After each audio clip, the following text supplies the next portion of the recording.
So you just can't talk. You can talk. It's B-roll.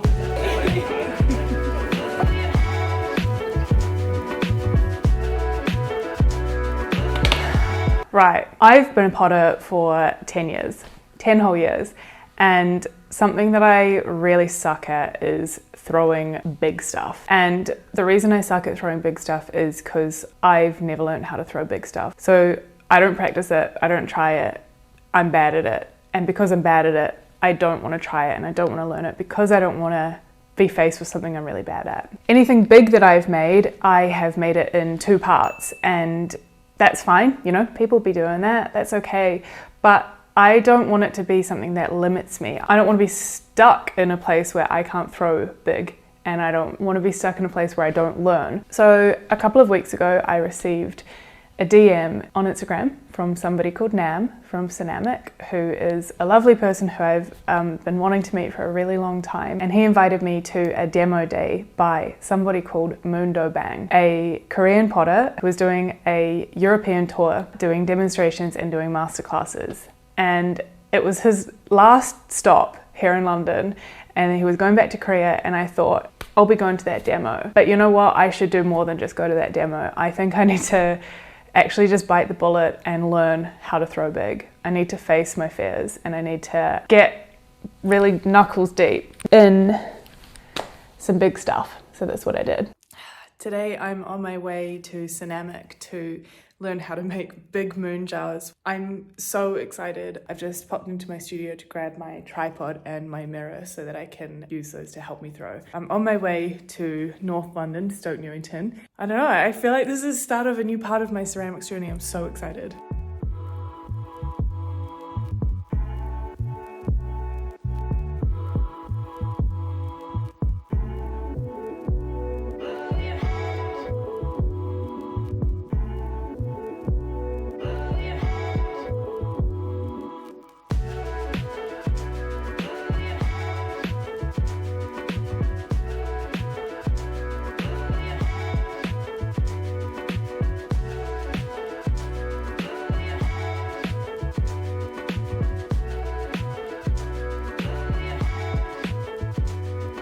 So today I'm going to talk to you about what I learned and what I gained from doing that.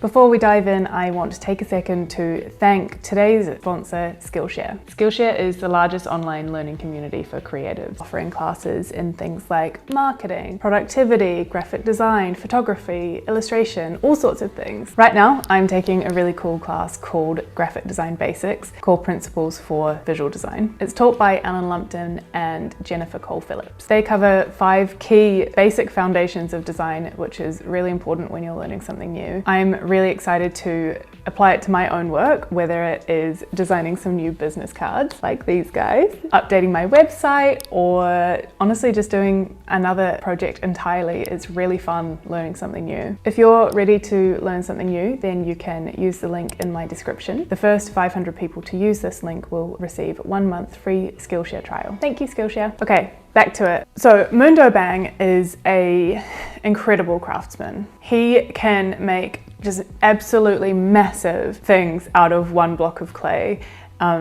He did a demonstration where he threw a moon jar from 10 kilograms of clay, and moon jars that big are generally made from 2 halves, and he's just sitting there like, yeah, no worries, I'll just do it in 1. No big deal. What I learned from this day was that the foundation of making something massive like that, or even if it's not like a big round form, even if it's like a big vase or something like that, the foundation of it is the most important thing. And the foundation of pretty much everything in ceramics is making a really good cylinder. So what makes a good cylinder? It's got to be tall, it's got to be even thickness, so the walls have to be pretty even from the bottom all the way to the top, and it's got to be controlled, so it can't be wobbling around, it can't be uncentered, it can't have twisted at any point. It has to be just a solid, beautiful cylinder. So that's what we were learning. We weren't doing moon jars, we weren't doing intricate forms, we were just doing cylinders. And again, I've been a potter for 10 years. I feel like I should be able to do a cylinder, and I can do a small cylinder, no worries. But the techniques of making something big are drastically different to making something little, and the muscle memory of making something little is really in there. You know, it's deep within the sinews of my body, of my hands. Making something big felt completely foreign and like quite scary, to be honest, and I felt out of control for the first time in a long time, and honestly, it was like quite a nice feeling. It was quite fun to have no idea if the clay was just going to flop or if I was going to be able to do it at all. It felt really good to be a student for the first time in a really long time. So we went through a 3-step process, and we used a lot less water, and we used kind of just different techniques to what I would have expected, I suppose. So naturally, throwing larger or kind of throwing differently means that you need to alter your technique. So that it wasn't a huge surprise, but I think it was a surprise that the way that he used his hands and the way that I'm kind of relearning how to use mine when I'm throwing big now. So let's go through it step by step. First of all, you got to wedge the clay. So he was doing it on the floor. I think that's just because that was the best place to show us all, but he did suggest doing it at a table, which is maybe this kind of height on me, about hip height. So you're a little bit lower than maybe what I would do usually, which is wedge on something like this. So this is like high hip height. Yeah, I kind of use my body in a rocking motion here, but yeah, he suggests doing it a little bit lower, and I think you let gravity help. He was wedging quite big pieces. He was wedging like 10 kilograms. We were there wedging 3 kilogram balls of clay. And if you're familiar with spiral wedging, like I am, it's fine. I was able to spiral wedge the clay and kind of do that step no problem. But if you are struggling with throwing bigger and you're finding that wedging is a big part of it, then I would advise you to start with spiral wedgings. I'm going to let Moon explain how he does it a little bit so you can see this. 상체를 많이 높게 세우죠. See how his back is very straight up when he's wedging, 그리고 내릴 때 팔을 쭉 뻗어서 체중을 실어서 내려요. and then put his weight on, but with his straight arms. 그렇기 때문에 그렇게 큰 힘을 들이지 않고 반죽을 할 수 있죠. He's doing his best not to waste any of his energy on other parts, but just focus on his arms. 반죽을 돌릴 때는 최대한 원을 크게 들이세요. He's making a circular motion. 그래서 위로 올라와서 1, 2, 3, 4 이런 식으로 해요. 1, 2, 3, 4 This. 1, 2, 3, 4 이런 식으로 체중을 실어서 하세요.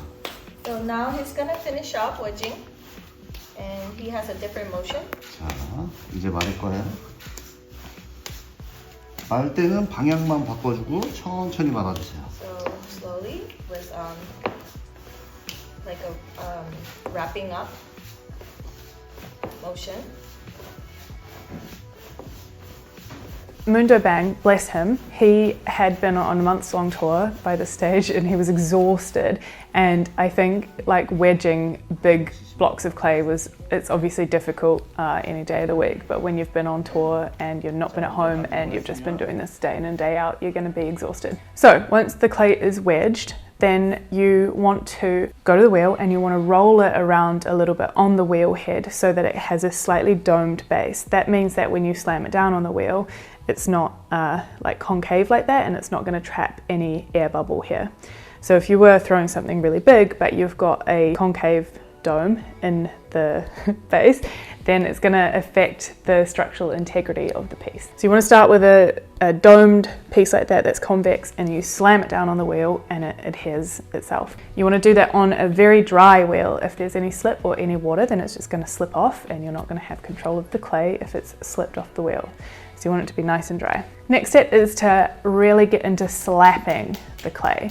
You want to slap the clay to not only center it, which is what I kind of thought we were doing, but it's actually to kind of homogenize the clay. You want to have the outside surface be kind of the same as the inside surface, and so slapping it kind of wakes it up in a sense. So you're going to slap, slap, slap it, get it in the middle, and then you want to get to centering. 자, 맨 처음에는 중심 잡을 때 위에를 먼저. You want to make this top of it point so that when you're coning it, you don't have a flat top, which then creates a kind of volcano shape, because then when you cone it up, you're going to create a bit of an air bubble, which will come out later when you're pulling up the walls. You'll be able to feel that, and it kind of weakens the clay. So you want to start with a point, and then you start coning and bringing the clay up and pressing it back down, but without creating that kind of domed thing. In the Western world, pottery wheels spin anti-clockwise, and in Korea, and I think many parts of Asia, the wheel turns clockwise. If you were to think about the wheel as a clock face,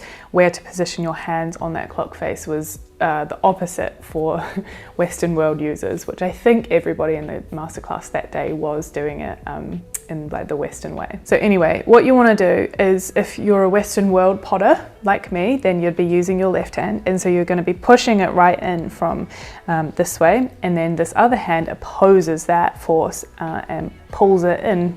So you're pushing and pulling at the same time to kind of cone the clay.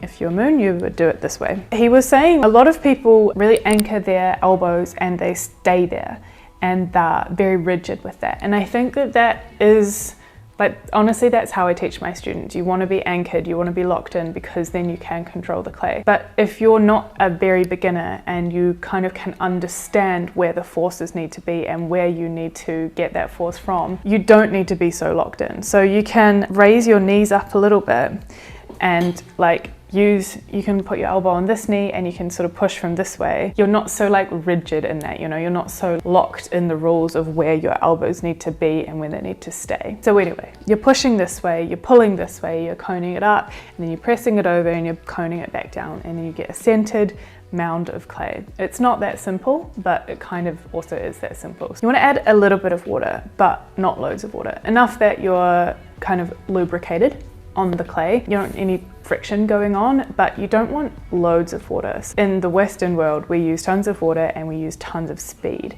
And there are two things that our boy Mundo Bang said, try not to use too much of this and too much of that. So water is, he described it as liquid gold, and that goes from the centering process all the way to shaping the moon jar. If you're using too much water, then the clay is going to become too sodden and kind of soggy and weak, and it will slump. And so even at this stage, you don't want to add too much water. You want to just kind of be really sparing with it. And speed, you want to go slower than maybe you have been taught. I definitely was taught to go quite fast when I was centering. So when you're centering, in my head, you go really fast and then you kind of let the wheel do most of the work. You're not passively sitting there, but you're sitting there letting the wheel do lots of the work. But you can very easily lose control when you go too fast. So he says, slow it down a little bit and feel the rhythm of the clay and work a little bit less hard to get it centered. It takes a minute, but once it's centered, then you go into the next step, which is opening. And Moon really wanted to push the importance of opening properly and opening really in the middle. If you're a millimeter off this way or a millimeter off this way, then you're going to open it slightly uncentered, and that will exacerbate when you get to a really big pot. That millimeter will become a centimeter, or it might become more than a centimeter later down the line. 풀었을 때 돌아가는 느낌이 안 나야 되죠. So that if it's right in the middle, if you look from the top, you won't even see the rotation. 자, 흙물을 넣어주고 물을 가볍게 발라주고 on and some water. 천천히 구멍을 뚫어요. Going slowly. 이때 저는 이런 식으로 손동작을 잡고 있어요. Like this with his hand pointing. 구멍을 뚫을 때 손이 펴지면 안 돼요. You don't want a flat hand when you're making a hole. 여러분의 손이 벽에 박는 못이에요. So let's say your hand is like a nail that you want to try to put in on the wall. 자, 이게 잘 박힐까요? Will this go in better? 아니면 이게 잘 박힐까요? Or this shape goes in better? 최대한 구멍 뚫을 땐 마찰이 없어야 돼요. So this hand, because you want as little friction as possible when you're making the hole. So he wasn't just going in with like a flat hand, he was drilling down with his hands. So he's kind of making a point with his fingers and pushing down. To me, opening a big piece of clay was really difficult. I honestly, I found it really hard. I found that my wrists were really sore. So I feel like there's I don't know, maybe an old injury or something is coming up for me, or maybe I'm just simply not strong enough, but I really struggled with this bit. To be honest, like I could open it was fine, but then later when I was using the same kind of motion as he was suggesting, this kind of like drilling, like hand position, I was finding it incredibly painful. So that's, I don't know, just something interesting that I've noted, and maybe we'll get into that a bit later. Once you've opened, then you need to widen the clay. So again, I think for a smaller piece, he did it like this. He just kind of like moved his hand from the middle out to, I would go to like 5 o'clock, but he must have been going to 7 o'clock. But then with his larger pieces, he said that he used his knuckle and he kind of twisted his hand inside of the pot. And I don't quite know what that movement looks like because he obviously had a whole thing of clay around him when he was doing this. But I think that it means that he can use this flat part of his hand to drill in and to like keep that flat base. And then you're kind of set, right? You've got your foundational piece of clay ready to make a cylinder. And this is where we go into steps 1, 2, and 3, which were kind of the main things that he was talking about. Moon's steps, we'll call them, okay? So at this point, we're trying not to add too much water. My first couple of pots on the masterclass day, I definitely used quite a lot of water, but he was using the slip from his hand. So he'd sort of like rub the cylinder ready to pull up with just slip. Maybe he'd add a little bit of water at this stage. He goes in, so he goes step 1, and then he pushes like this. So step 1, step 2, and step 3. Step 1 is to widen, step 2 is to push it back in, and you're kind of pushing it back in with this flat part of your hand here. You're not going in on an angle either way, you're going in with this flat part here. So you push it in to keep it nice and square on the inside and to keep it as wide as you need it to be. And then you push it back in, so you kind of collect the clay that you're going to pull up. And then step 3, which I found the most interesting, was to kind of collar the clay as you pull it up. So it was these 3 fingers and this thumb, and you're using like the ball of your hand, I guess, the ball of your palm. I don't know what this part of your hand is called, but you're using that part.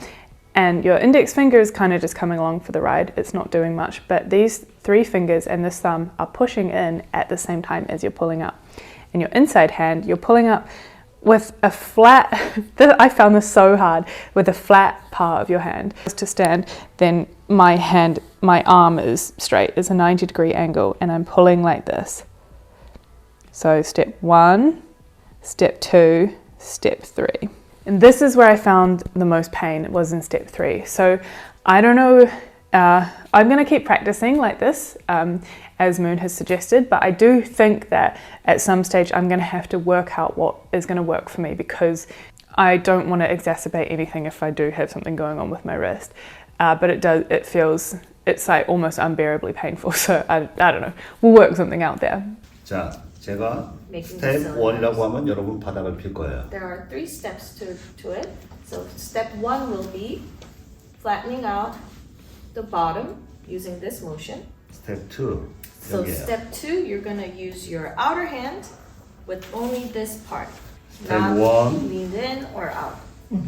So 바닥을 펴줘요. step 1 is to opening up the floor. 스텝 2. 집어넣어줘요. Step 2, you're pushing in from outside. 자, 이제 스텝 3. So now step 3, 하늘을 바라봐요. with your index finger pointing up, 그 다음에 넓이를 정해줘요. and the middle finger and the thumb will be deciding how big of a cylinder you wanna bring up. 자,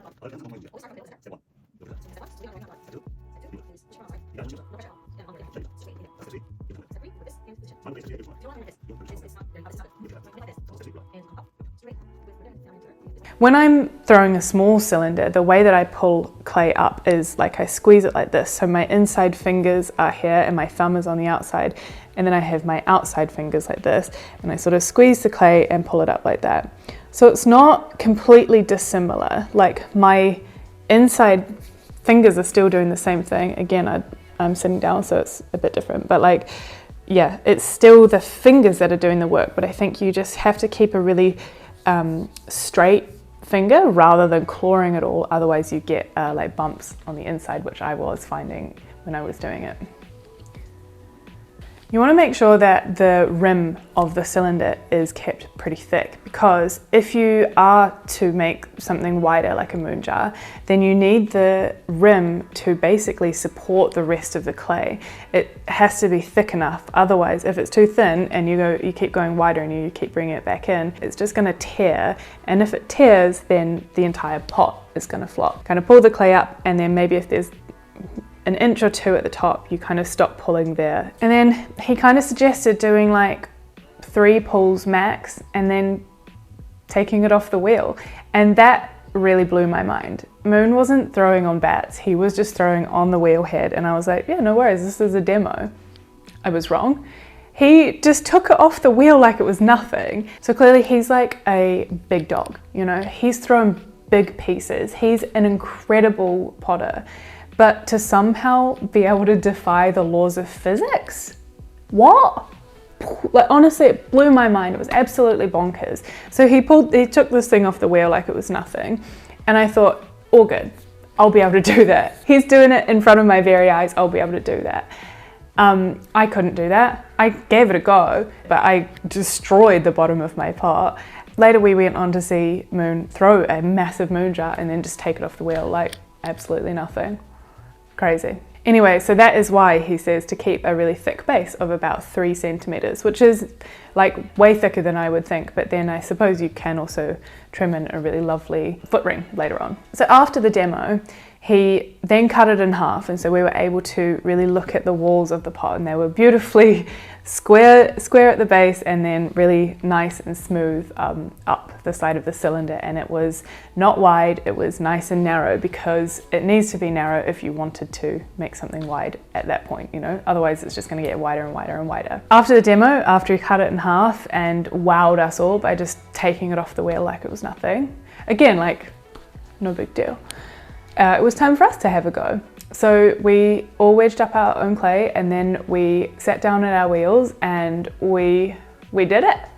And I've got to say, he made it look like it was nothing, and your girl was humbled.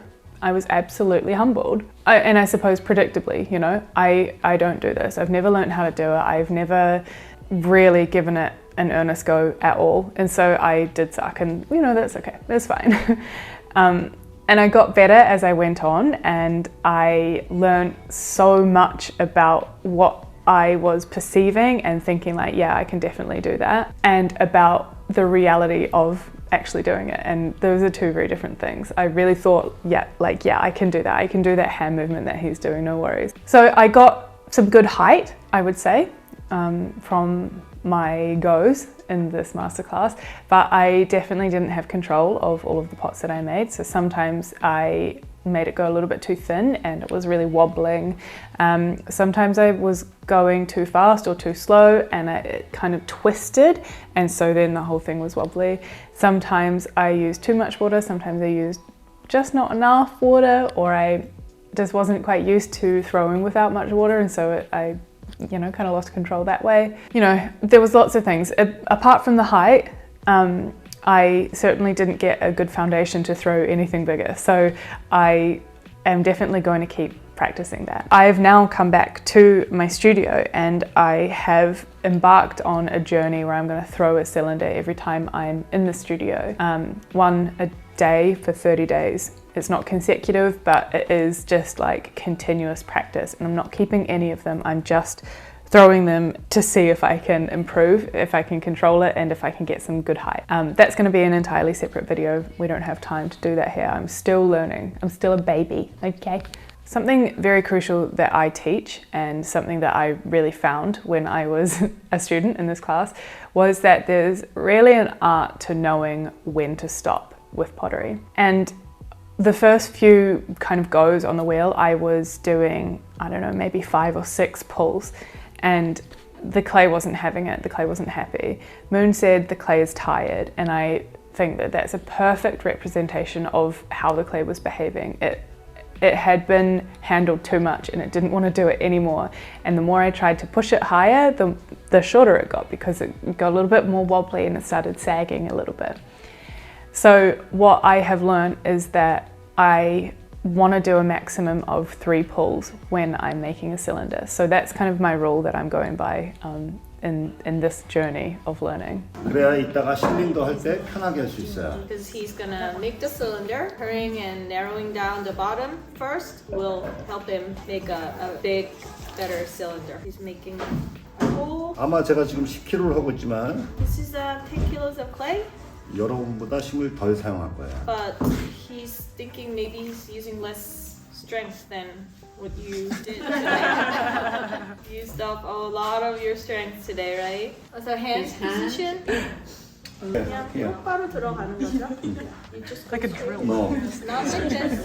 Just one hand, gently bringing up the clay.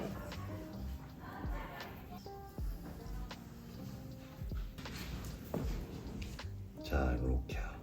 네.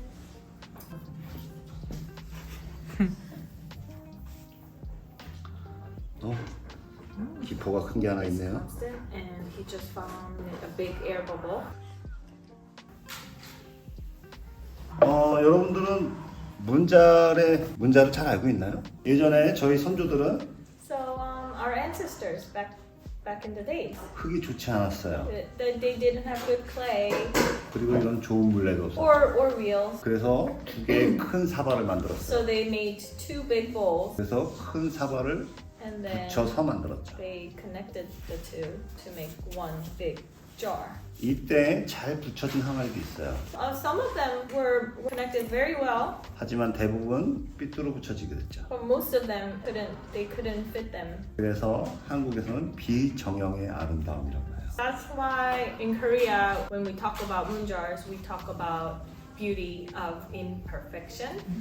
그래서 한국에서는 비정형의 아름다움을 모르고선 한국의 아름다움을 알았다고 말하기 어려워요. You can't talk about the beauty of Korean culture if you don't know the beauty of imperfection. 그래서 항아리는 한쪽은 배가 슬림하고 한쪽은 배가 이렇게 쑥 나온 So 항아리들이 most of 있어요. the times the jars will look like, it will not be symmetrical, but it was still called the beauty.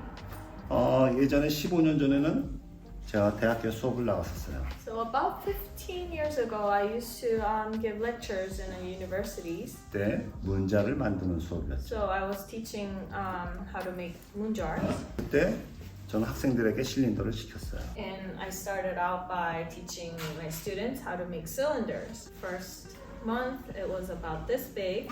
The 두 cylinder. 달째는 이만했죠. Second month, getting 세 bigger. 달째는 이만해졌어요. Third month, about that big. 그렇게 열심히 하다가 3개월쯤 되니까 어느 학생이 너무 지루했나 봐요. So about 3 months into it, just learning cylinders, a little boring.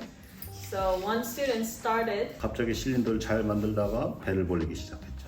to make bellies without me teaching him how to. 그러다 옆에 있는 친구도 배를 Then 벌리기 the 시작했죠. student next to him started making the belly as well. 그래서 저는 아주 사랑스러운 눈빛으로 그 So I 학생을 gave 쳐다봤죠. them this look 이렇게. with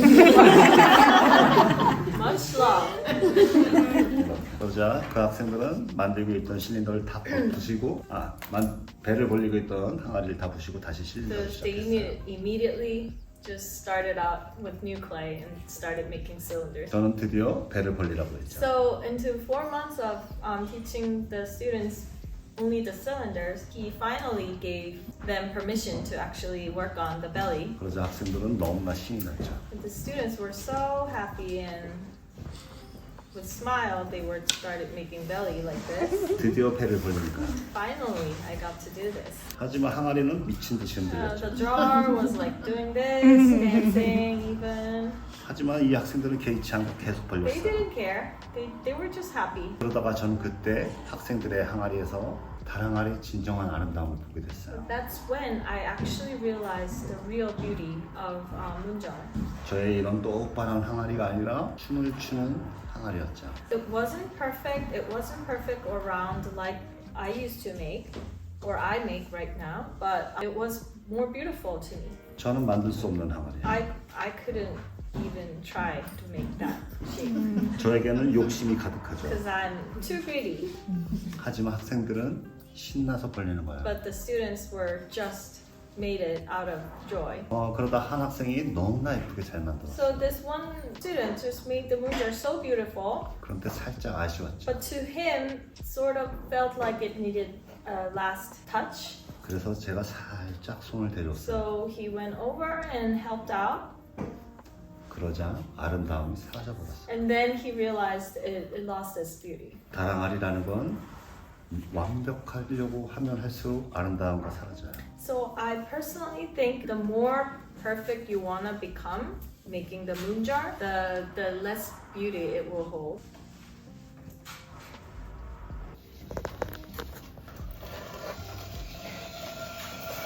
아까 3cm의 바닥 이야기를 많이 했었죠? See, we talked about 3 centimeters of the bottom.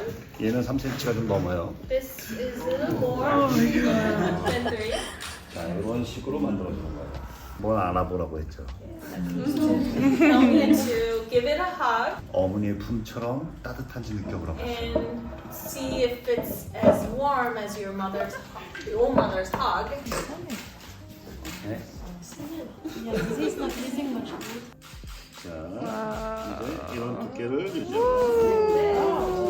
주저앉지 않는 이유는 뭘까요? But it didn't collapse. The atmosphere in this class with all these students around, everyone learning, and kind of just the vibe entirely at Ceramic was so lovely and so welcoming, and it was a really nice place to learn from.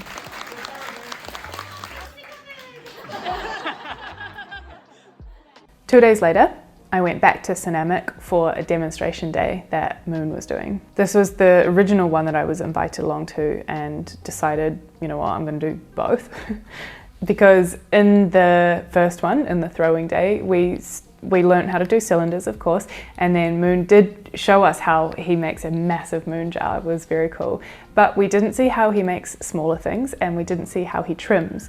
So those two things he was showing in the second day, and I was very interested to go and see. I saw my mates from day one, including Giorgio, who was a very good assistant to Moon when he was trimming. Giving him a 이탈리아 가서 you go back to Italy.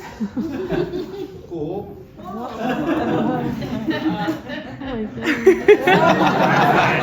오케이. I got this really cute video of him. He came all the way from Italy actually to come to this masterclass, so you know, respect that. I came from southeast London to north, so you know. I also saw Florian Gadsby, which was really nice to catch up with him, and he has actually made a really lovely video about the trimming that I'm about to explain. But yeah, you should go and watch that video, which I'll link below. It's really nice. He kind of talks about the tools a little bit more. In the second day, Moon was showing demonstrations of how he throws off the hump. So he throws pretty much everything off the hump, I think. So everything from like cups to bowls to plates to jars to lids to, surprisingly, an apple. He threw an apple off the hump, which was really cool. And I think for me, like, I throw small things off the hump, and I really love throwing off the hump because it means that you only have to center one piece of clay. You don't have to weigh and wedge loads of tiny balls of clay. But it's quite hard when you're throwing something like, I have quite strict shapes, you know. When I'm making my cups, they're very straight up and down. And I find that's quite difficult to take it off the hump and to get like a really consistent size and shape when you're throwing off the hump. But he manages to do it, you know? He's so good. Watching him do that with such control. Like, he threw this big bottle off the hump. It was crazy. It was just so impressive. And then we had lunch, and during lunchtime the pieces were dried. I think he might have used a heat gun to get them going because it was a little bit chilly. He then showed us a trimming demonstration. So he started off by making a tool just in front of our very eyes. He got a bench grinder, an angle grinder thing on a bench, and he had some sprung steel, which is a special type of sort of soft steel, I think. And he sharpened one side of it with this grinder, and then he angled it. So I think it was like a 90-degree angle. And to him, that's the perfect tool. So he makes these in his studio, and he must have the most perfect tools for him, which I love. And then he showed us a demonstration of trimming with that tool that he just made. It was just so impressive. I'm like really fangirling over here. I'm like, oh my god, you're so impressive. But it truly was. It was so cool. I feel like if I used an angle grinder, I would just be terrified. Like I would be terrified that I would lose my grip of the tool and then it would be flung somewhere to break somebody's pot, break my own pot, whatever. But he was just like so confident. You know, he does this, but I would just be quite scared of it, I think. So this type of tool is really cool. And when I was a baby potter, I think I have some here actually. So this is the type of tool that he was making. Rather than a loop tool, which is like this, which is what I tend to use, or even like this is also what I tend to use. When I was a baby potter, I was taught how to trim using these tools by my very first pottery teacher, and that was maybe 6 months or a year's worth of learning like that. And I think anyone who's new to pottery, it's just difficult to trim. But then when I moved to London, I didn't bring any of my tools with me, and I just bought a beginner kit and it had tools like this in it. So I kind of relearned and taught myself how to use these tools. And now I never use tools like this. And I just think it's really interesting, and it was really impressive watching Moon trim with this tool that he had just made in front of our very eyes. He would trim like huge foot rings into something just with just a little spike, you know, it was cool. So he also trims off a chuck. So he made the chucks earlier in the day, and then he trims them to the exact size that he needs, and then he puts the pot on and trims there. It saves time, so you don't have to center every single thing on the wheel head, but it also like lifts you up a little bit, so you're working here rather than like bending down, working quite low on the wheel, which is just hard on your back. And he said that he has a chuck for every shape that he throws. So he has a cups chuck, he has a bowls chuck, whatever. And I guess that just saves loads of time. You know, you just put one on, trim it, take it off.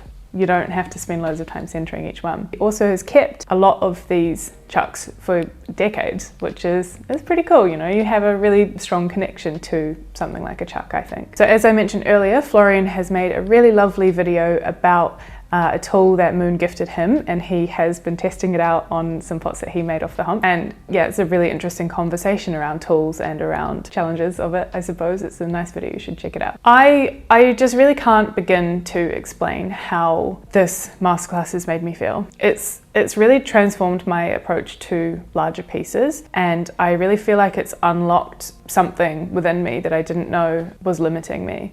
I feel like I had this belief that I couldn't make big stuff, and going to this class made me realize that, like, of course I can, I just haven't tried it yet, you know, I haven't practiced it. I've wanted to make really big vases for a really long time, and it's only been me stopping myself. So it feels great to have, yeah, kind of realized that, I suppose. It feels good to be a student again. It feels real good to suck at something again. That's it. I'll see you in 2 weeks for another video. Hope you have a good fortnight. Love you, bye.